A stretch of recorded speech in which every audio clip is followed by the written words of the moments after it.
Over the last couple of years, and especially since posting my video sarcastically titled Atheism is a Religion, I've come to realize that there are still a lot of people out there who just don't understand what atheism is and what it isn't. So I'm going to give this another try. Crazy, I know. Here's what atheists like myself believe. Nothing. Okay, let me clarify. To be an atheist, there is only one requirement. Only one. If you are currently without an affirmative belief in the existence of God or gods, you're an atheist.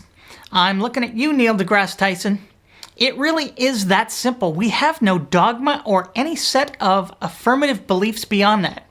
There's nothing else to buy, no 5 easy payments, no meetings, no proselytizing commitments, no baby eating. Nothing. That's it. One person commenting on that earlier video claimed that atheists also have a belief system.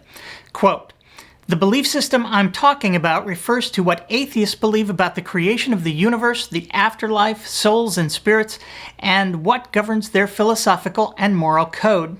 Every human being has a belief system that they utilize, and it is through this mechanism that we individually make sense of the world around us. Yes, we all have belief systems, for lack of a better term, but there are no additional required beliefs either tied to atheism or demanded by one's lack of belief in a god or gods.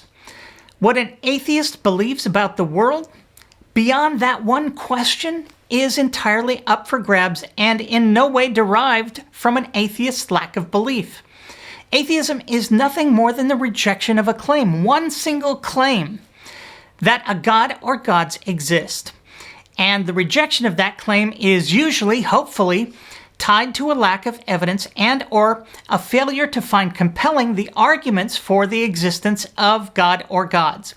In my case, I reject the arguments because I understand that mere arguments cannot sufficiently demonstrate the existence of any being, period.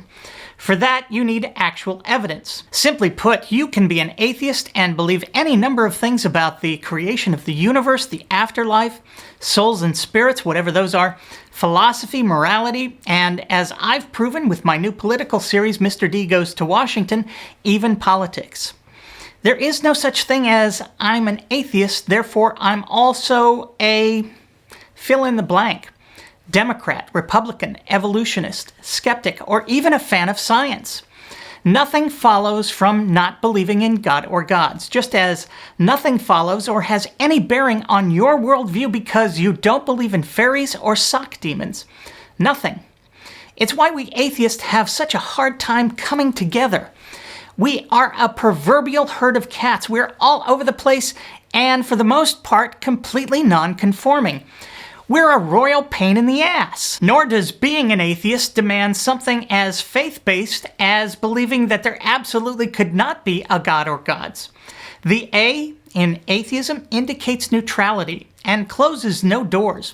If tomorrow we discover evidence which clearly indicates the existence of a god or gods, I will change my position. But when we're talking about religion, as in atheism is a religion, there's a bit more to it than simply affirming or not the existence of a god. Believing that there is a god does not make one a Christian or a Jew, a Mormon or a Muslim or a Jehovah's Witness. To become part of a religion, one must affirm the additional foundational tenets of the religion. In the case of Christianity, you must affirm the divinity of Jesus. In Islam, it's the prophetic final vision of the Prophet Muhammad. In Mormonism, you have to believe that Joseph Smith was a prophet of God and be prepared to dump your fruit of the looms. In religion, you also have to affirm each faith's dogma regarding God and who God is. In Christianity, it's the triune nature of the Godhead. In Islam and Judaism, it's the essential oneness of God.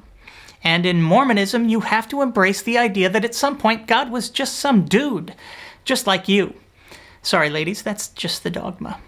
But the point is, there are always additional tenets which must be believed about God and his messengers when you're talking about the system of beliefs we refer to when we're talking about religion. That's simply not the case with atheism. There's nothing additional I have to believe about there not being a god or gods. And that's why our commentator got things entirely wrong. There is no belief system. I can believe that the universe spontaneously erupted from a quantum vacuum, or that this universe is a hologram. I don't have to embrace the theory of evolution or even think religion is necessarily a bad thing. I could even embrace all kinds of woo if I choose. But if at the end of the day, I still find myself without a belief in God or gods, guess what? Yeah, I'm an atheist. That's really all there is to it. So I hope that settles things once and for all. I'm sure it will. I mean, who could disagree, right? And that resolution will allow me to finally get to the question all of you have been asking for a very long time. Why does Bri-Bri's hair never look the same in any of these videos? I'll answer that burning question next time. Until then, I'm me. Thanks for watching.